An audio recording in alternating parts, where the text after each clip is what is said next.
Hello. Hi.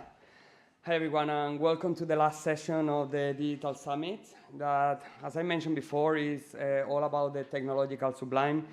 And the sublime is like these polarized feelings that might come out of contextual conditions like nature or technology. And I have to say, it's also quite sublime, the moment for me, because it's my last session. And that means that my contribution to this year art and Art Dubai is coming to an end. But I'm also very happy because that means that I can take holidays. So the last session is actually very close to me. I am a curator here, supposedly an expert on digital technologies, although I don't think there is a real expert on that.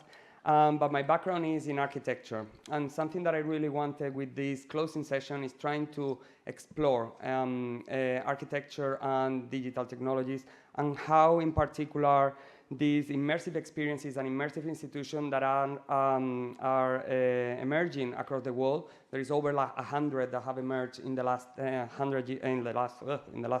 recent years. Many of them backed by major tech corporations, are transforming radically the cultural landscape, making culture accessible to a much wider audience, but also promoting the work of digital artists that often is overlooked, and inviting them to explore the boundaries of art and digital art and culture through experiences that make us engage with many different issues, and create like a spatial experience. And these are like some of the questions that I would like to explore in this last session, because they are like questioning the very role of the museum today. Traditional museums are still struggling to understand how to collect first. Digital art is something that is quite challenging for them. But most importantly, I think, and I come from a museum background, so I think I'm talking about this with some authority. One of the big challenges is they are finding very difficult to bring younger audiences and making their program relevant to younger audiences, who are the people that are going to continue go to the museums. And I think one of the key problems that I have identified in that sense is that their offer is not talking in the same language or on the same themes that the younger generation, the teenagers that are spending, and they are digital natives, and they are born with a tablet on their hands. They want to see culture in different ways, in different mediums, and discussing about that digital culture, and they do it in a very critical way, in different manners. That is something that our two speakers are challenging in their daily work. We are going to have two presentations. One is from Krista Kim, and the other one is from Alexandra Payne. Krista is a digital artist, one of the more renowned digital artists practicing at the moment. She's the author of the Techism Manifesto.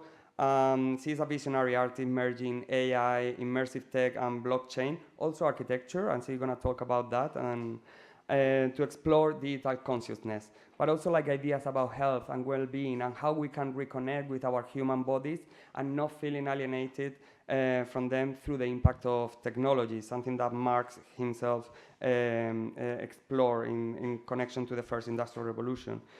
Her renowned projects include the Mars House, the Continuum in Times Square, the Mirror of the Mind at the Sphere Las Vegas, and the Heart Space AI biometric installation. She pioneered the future of art, humanizing emerging technology through sublime transformative experiences.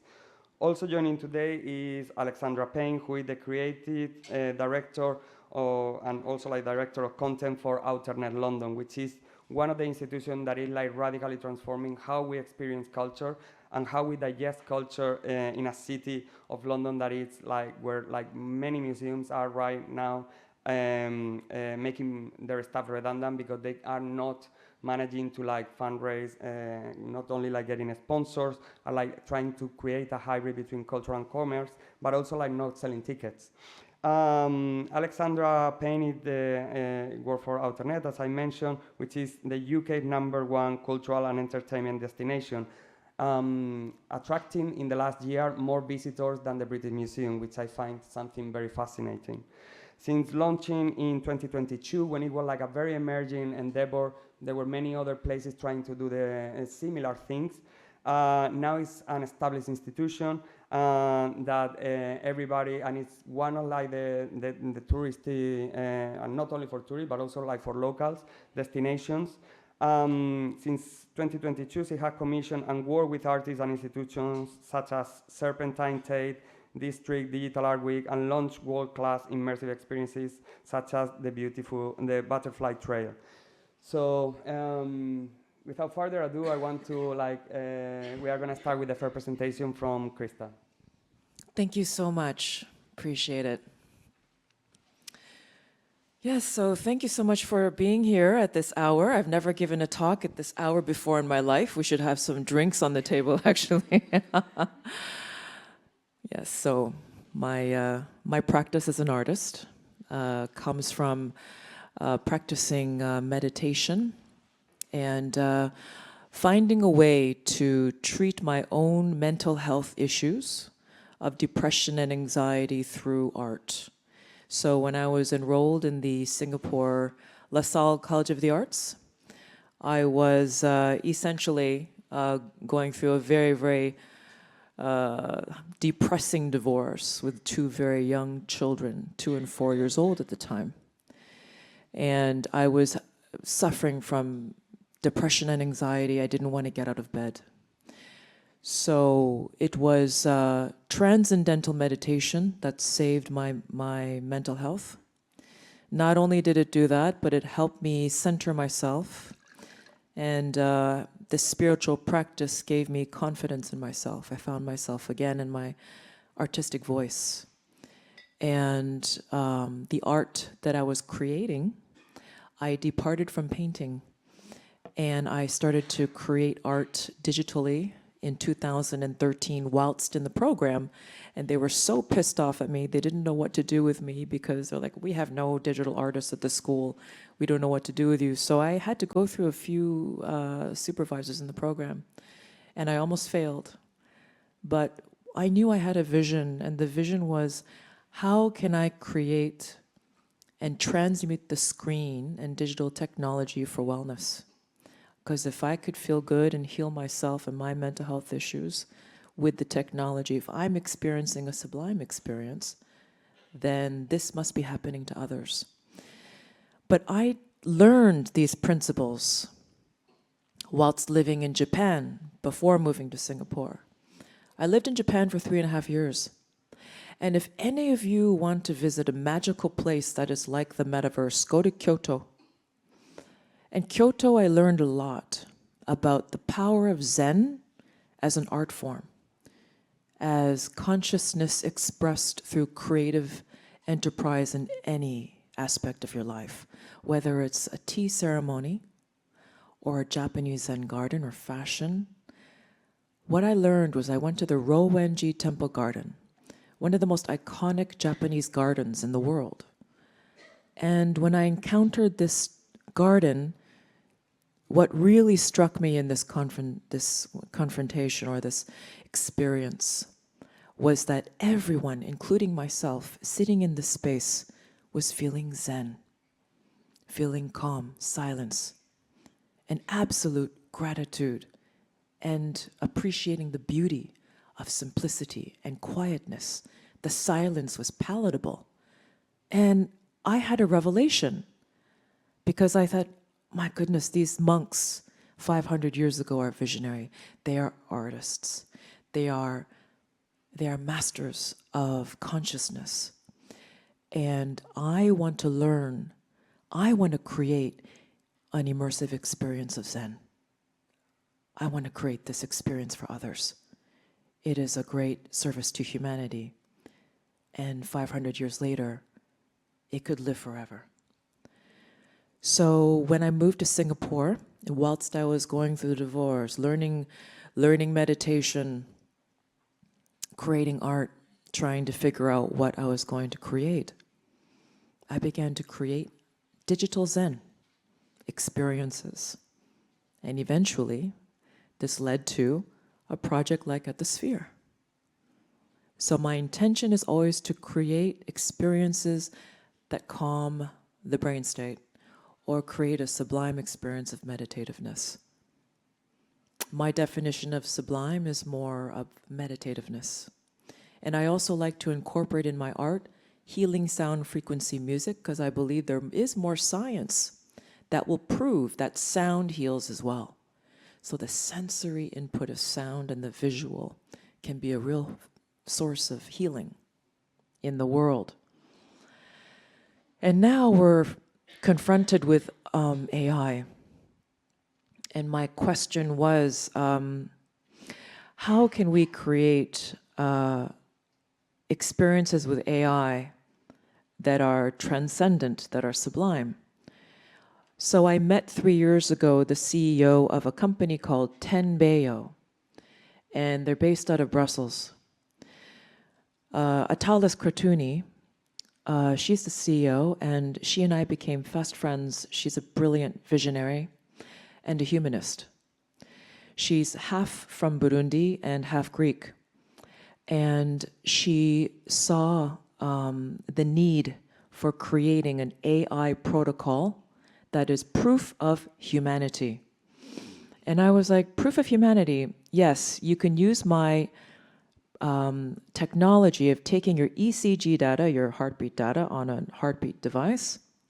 That ECG data is then converted through generative AI into a cryptographic key.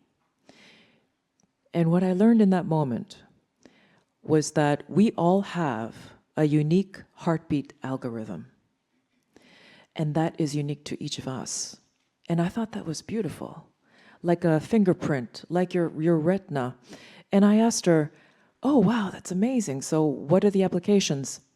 High security, identity, you can enter your bank accounts. It's very, very secure. Why is it so secure? AI cannot fake it. Whoa, how is that possible? Well, when you input your data, your ECG data on the device, two things have to happen. Your heartbeat emits the electromagnetic signal on your digits. That circuit is entered on the ECG device. And then the second thing is your finger must touch the device. It senses your skin touching the device. AI can never do that. And I was like, oh my God. So the existential threat of automatic superintelligence, which means that AI can think for itself and create on its own 1 billion times more intelligent than the average human being. When this alien intelligence decides to steal or hijack your identity, this is the protocol that will save humanity. And I was greatly inspired. And so I invited Tenbeo to collaborate with me last Art Dubai 2024 to create this project called Heartspace. And basically what it is we are gathering the heart signature using Tenbeo's technology of 4 individuals in a room.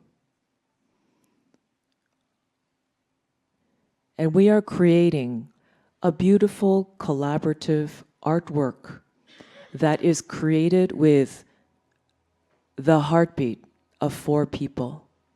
And every unique algorithm represents a unique waveform.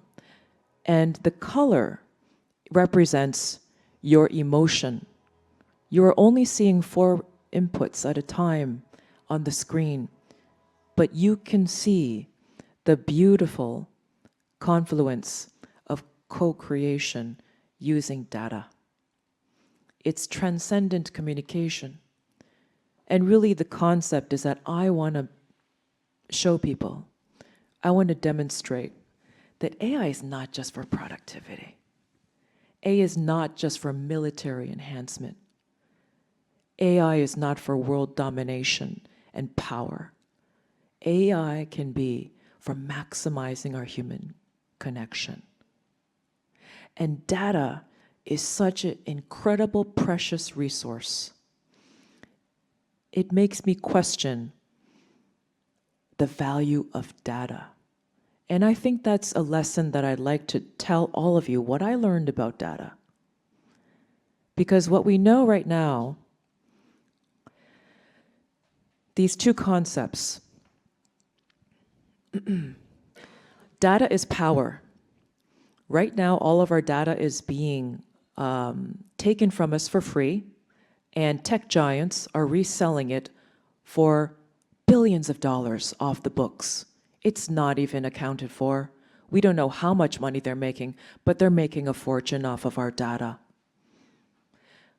What we need is to protect ourselves against the threat of AGI, centralized AGI, controlled by these companies that will basically destroy our freedom, take our identities.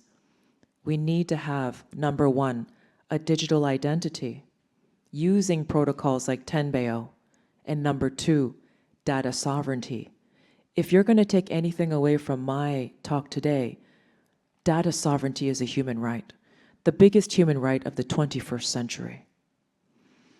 And then you talk about centralized AI. Everyone's talking about open AI, $300 billion going into this huge language model. Well, what about DeepSeek? Open source, smaller models. It's actually debunking the entire business strategy of OpenAI and pouring hundreds of billions of dollars into these large language models, because all they're doing is scraping the internet. And they've already done that. Where's the true value of data? It's our own individual data. It's what we know. It's what we feel. It's our life experience. So the AI digital twin that is offline, that is your personal control, under your control, data sovereignty protocols with open source, and it's protected on blockchain, and you have access to it with your heart signature. What will this AI digital twin do? Here's the thing. Every human being is now physical and digital. The physical body is made of atoms. The digital body is made of data. That means our digital twin is an aggregate of us. It'll live on our phones, live on our devices, because we have supercomputers in our hands. So if you have an AI digital twin, it will know more about us than we know about ourselves. And it will be our doctor. It will be our confidant. It will give us great advice if we had an argument with a friend. Or it will teach us mathematics if you need help, or if you got ADHD, or you have ASD, or any other learning differences. It can actually adjust how you learn. It will be the ultimate tool for enhancing every single human being on Earth, and it's democratized. I'm so sorry. Very quickly. Now we go on to Mars House, and again, we're talking about data. Now, the Mars House is an architectural installation in the metaverse that I've always intended to be physical as well. And what I want to do is I want to connect our data to the house. So basically, the house is now an extension of you. The future of architecture is conscious architecture, using your personal data and the power of AI, generative technology.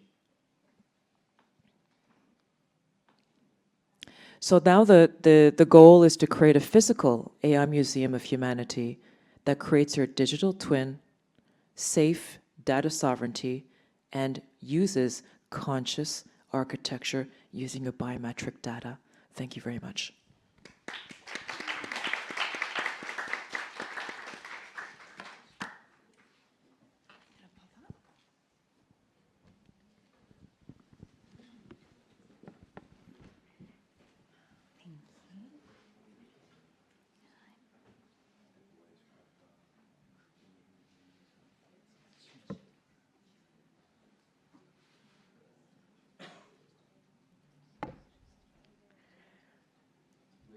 All right. So, hi everyone. I wanted to take a moment to introduce Outernet, as I'm conscious that this might be the first time some of you in this room have actually heard of us. But I guarantee by the end of this presentation you'll have realised that you might not have heard of our name, but you've definitely seen us on your feed somewhere and our giant immersive screens. So for those of you who don't know us, we at Outernet live and breathe the future of immersive entertainment. Every day we see people from all every day we see people from all walks of life, locals, tourists, art lovers, and simply curious, gather in our spaces, not just to see art, but to feel it, to walk inside it, and to be surrounded by it. And what we're doing isn't just entertainment. It's a new cultural language, one that's visual, emotional, and immersive, and growing faster than anyone could have expected. I've had the privilege of starting my journey with Outernet almost 5 years ago as part of the original launch team, and when it was just a concrete slab and hard hats were part of my everyday uniform. I spent that time developing the creative and content strategy that has made us the UK's #1 most visited cultural destination. We opened our doors in 2022, aiming to redefine brand and cultural entertainment by becoming the new home for music, arts and culture in London. Situated just seconds from the iconic Oxford Street, this development emerged after over a decade of meticulous planning and construction. And our vision was really clear. We wanted to create an unparalleled space where technology and creativity converge, offering the public free access to immersive digital experiences.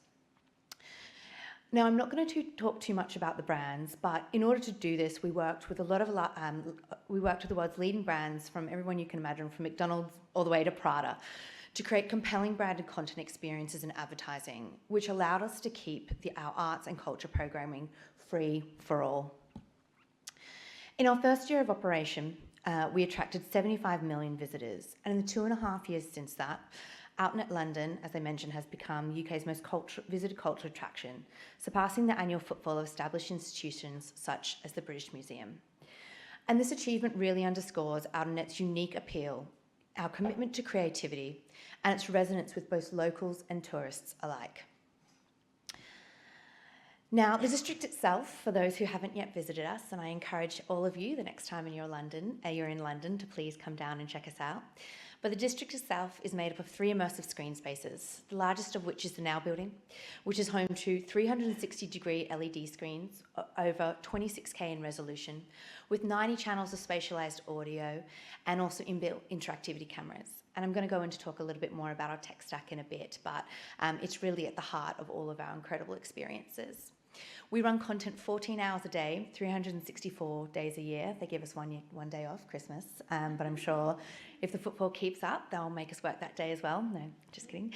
In addition to the immersive screen spaces, we're also home to a 1,700 capacity live events venue, bars and restaurants, a boutique hotel, and even a pro bono recording studio. But Outernet London isn't just a venue, it's a destination, a cultural landmark designed from the ground up to redefine how audiences connect with content. Central to Outernet's philosophy is the democratisation of art and culture. Our success and fame as an entertainment destination is really thanks to the incredible slate of immersive interactive experiences, arts and culture programming that I have the pleasure of curating for our audiences. By offering free access to our immersive exhibitions, Outernet ensures that art is accessible to all, right in the heart of their favourite city, fostering a communal space where creativity and public engagement can flourish. Recent studies show that the experience economy around the world is now worth $1 trillion globally, and worth 134 billion to the rest of the worth 134 billion to the UK economy alone, and it is growing 1.6% faster than the rest of the UK economy. And what we're really seeing in this growth is a change in audience behaviour, particularly in relation to younger groups such as Gen Z and millennials, where more than 3 in 4 millennials, or 78% of 25 to 36-year-olds, would rather spend money on a desirable experience or event than buy a desirable object. And this appetite creates an opportunity for artists to reach audiences beyond the traditional platforms they were once confined to. We live in a world where attention is the new currency. People want to be inspired, not just entertained. They want experiences that they can share, that are emotional and that are unique.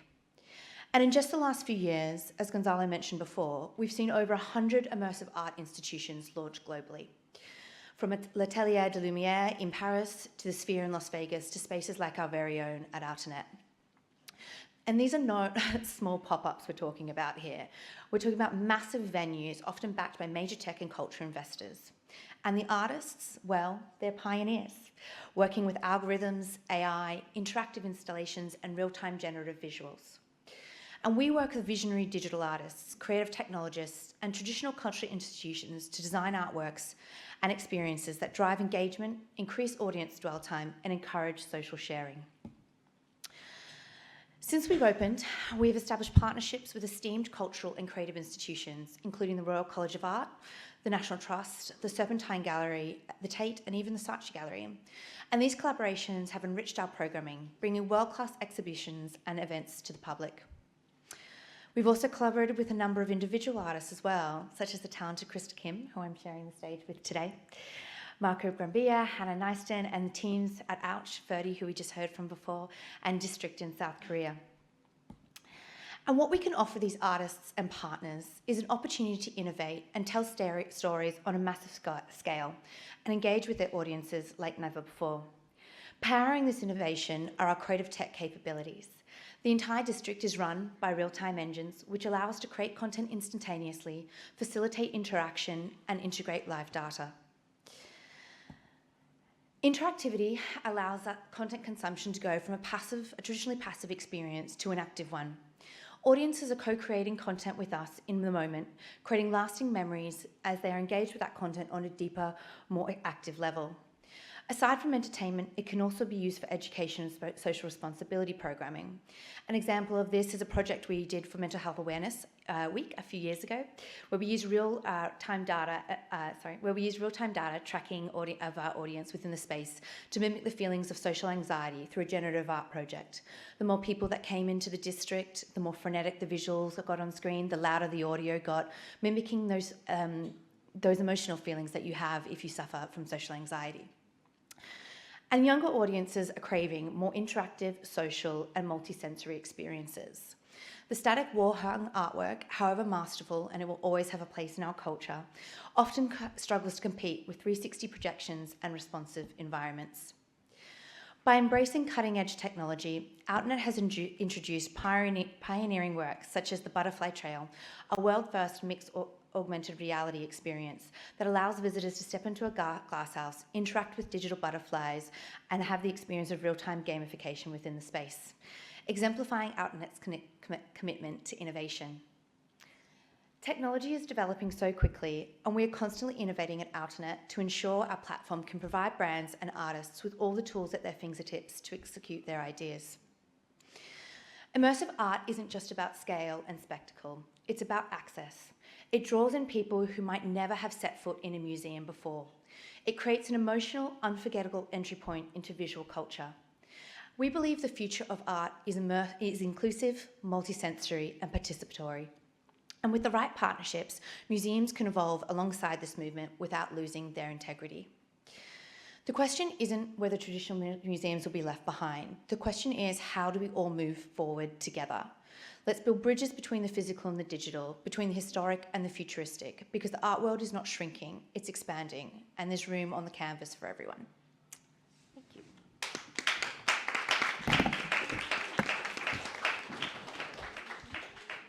That was a wonderful closing for your presentation, I think on a very positive note. One of the notes that I took while you were both speaking, you were talking about emotions. As I said in the introduction, emotion is something that is polarized emotion is very connected to the concept of the sublime. In your work, Krista,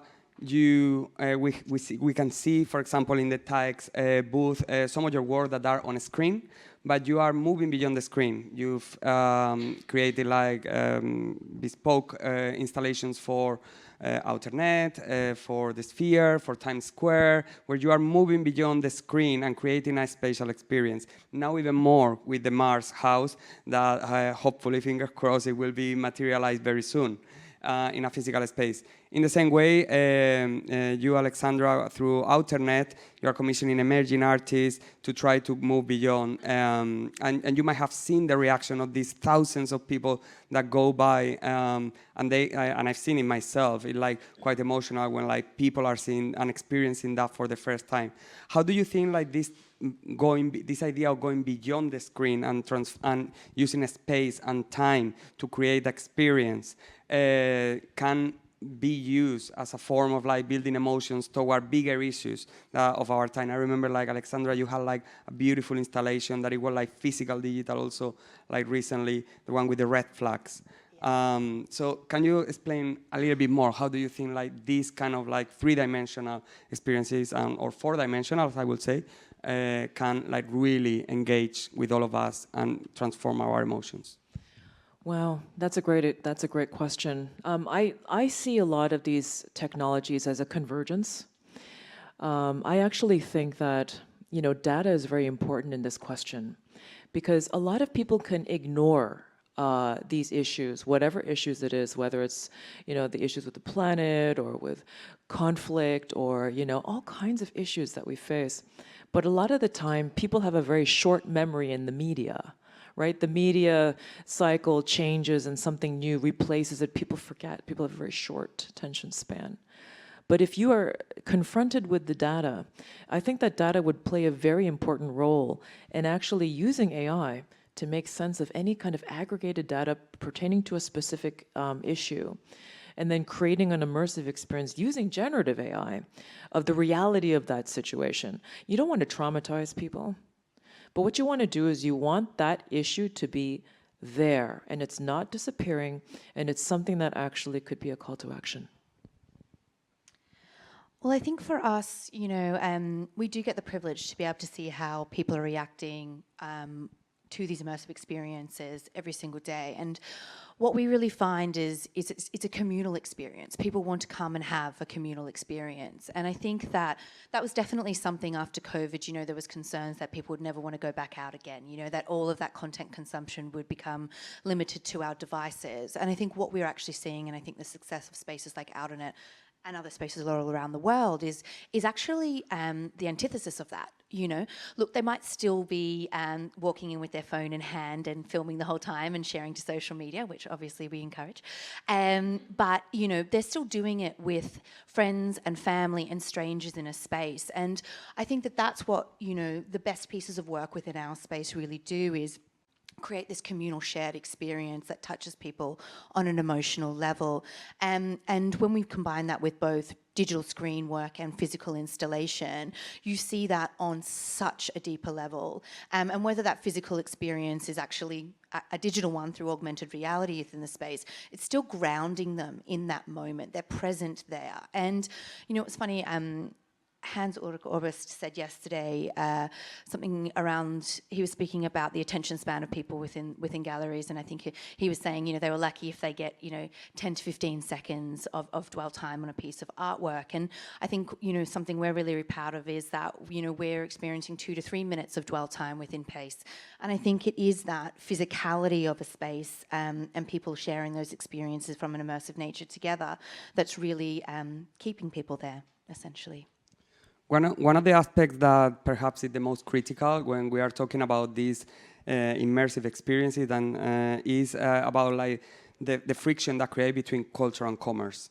Something that many people might be against, or like putting those in the same platform. But the reality is like when we are scrolling through our feed on social media, we are getting ads all the time. Same is happening now with the streaming platforms like Netflix or Amazon, that they are inserting ads. And it's the way that like we are like now, and it's the only way probably to like materialize these experiences. How do you manage to find a balance in your case, Alexandra, for trying to find a balance between creating a cultural offer and at the same time that? And in your case, Krista, how do you see when your work is presented like one after like a commercial ad? Well, I think for us, as you mentioned, the reality is that we are a brand-funded space. Without those brands, we cease to exist, you know. But I think it's a value exchange thing. Because we do remain free to the public, you know.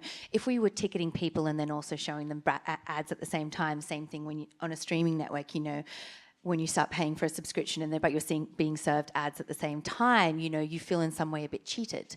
And I think that when you come into our space, because it is free, people are less resistant to that. But also we encourage a lot of the brands that come into our spaces to not just run an ad. How can we take their brand and make it an immersive experience or a really engaging branded content experience and sort of elevate that from more traditional digital out of home pieces that you see, you know, obviously on a lot of outdoor screens. So it is a fine balance, and I think that, you know, when we first founded Outernet, we were very conscious of that. We knew that if we would just play ads in the space, we would actually alienate people. We would not encourage them to come in. And the way that we are actually built from an architectural perspective, you could just walk right by us, you know, you actually have to physically engage and come into the space. So we actually protect a large amount of our airtime to remain and will always remain editorial, arts and culture programming, because that at the core, that's what our audience is coming for. And essentially, if we stop giving that to them, we don't have an audience. And if you don't have an audience, then a brand is not going to buy your airtime, you know? So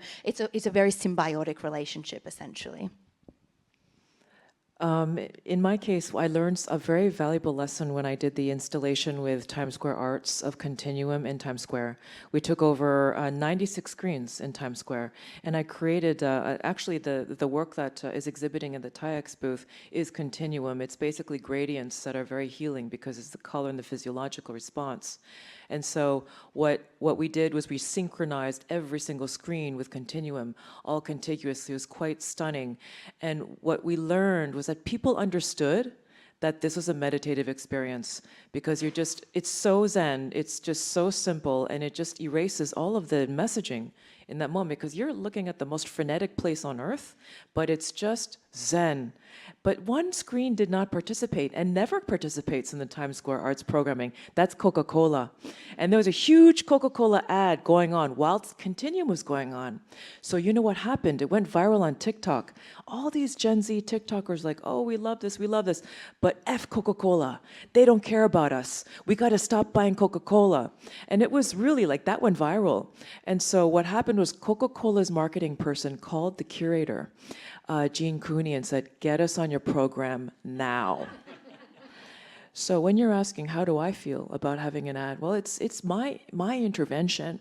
And I think that when people connect to the intention of what you're doing, then that is powerful. Wonderful. There is one aspect, and thinking about the future, I always want to think about like these immersive experiences, which are relying on a very new technology that allow that to be materialized. I want to think about the Crystal Palace. I don't know if you are familiar with the Crystal Palace in London, that it was this big glass building that it was designed to host an international exhibition. And it was eventually, it was like one of the largest innovations in terms of architecture of the time, but eventually it was dismantled because it became obsolete. So are you worried about the obsolescence of like these spaces, and how do you think they are going to evolve over the future? My prediction is that it's a gaming generation. Right? Everyone is a protagonist in the gaming experience, and you go on your path as all these experiences. I think a lot of this generation wants immersive because it's a game. They're able to embody themselves in their avatar, and they want that experience. It's just part of the visual language of communication now. It's part of the culture. I believe that it's going to be hyper-personalization. It's going to be connected to something new. It's going to be AI powered, but it's going to be shifting and changing. Of course, the principles and the parameters will be artistically curated or designed. But I think that this kind of AI generative personalized experience is something that's coming. Yeah, I couldn't agree with Krista more, actually. You know, I think like any technology or any new thing, that is launched into our consciousness and our space, you have to keep innovating. I don't think that we're able to keep, to rest on our laurels in that kind of way. And I hope that all of us, our spaces and society encourages us to to keep innovating, to keep upgrading the technology, and I think that is a challenge that a lot of us spaces are going to find from a physicality perspective, is that technology is advancing so quickly that by the time it's built, it's already out of date.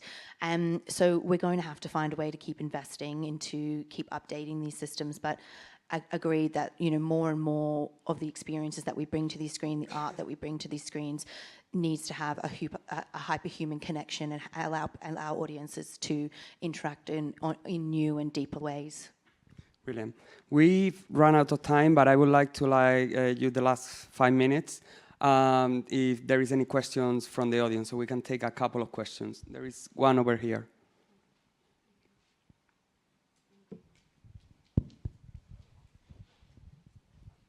I wanted to thank you and everybody. Actually, I hesitated to come because it is late and it's an amazing ending actually to a beautiful summit. And it's so lovely to meet both of you. I did experience Outernet. I didn't experience Krista's work, but it's very interesting. I have a question for Krista. You were talking about the digital twin. The digital twin, I mean, it exists, right? We all have one now. It's our online presence. When they talk about chip and chipping the body and connecting even more than just an iPhone and a smartphone, what is your take? Because you're very spiritual and you talked about the intention. If the intention is good, the experience is elevating. The digital twin doesn't exist yet. I mean, I feel I have a twin with my online presence. Yes, but unfortunately, that they own your data. That's the issue. It's about data sovereignty. So basically, you have edge computing, an AI that's offline, that is open source, that is powerful, living on your devices, that collects all of your data and protects all your data, and is your digital twin. Because after you pass away from Earth, it is a complete ledger and record of everything you've ever done in your life. And how do you get sovereignty over that? Well, basically, you can be built with blockchain protocols that collect your data and protects your data, and your data is not being collected by OpenAI or Meta. Eventually, what should happen is that data should be recognized as an asset. Actually, the UAE is very, very pioneering in this. It's the first country in the world that is recognizing data as an asset. Therefore, because data is a rich resource, just like electricity and water, then these tech companies, these monster tech companies, should become utilities for the data. They can't own the data, but they license the data from us. And then we create an intelligent economy based on our data, and we're remunerated for it. And is it governmental? I mean, I'm sorry. Yes, government policies are very important to protect data and to recognize data as an asset. Okay, thank you very much. No problem. Thank you. Do we have any other question? Okay, well, in that case, I would like to thank our speakers for coming all the way here to present their thoughts and their work. But also I would like to please give a big applause to the amazing AV team that we have at the back, making it possible. And one last applause, please, to Lucrecia Boisier, who have been handling all my headaches for the last months. And thank you to all of you for being here until that late. So let's go and have a drink.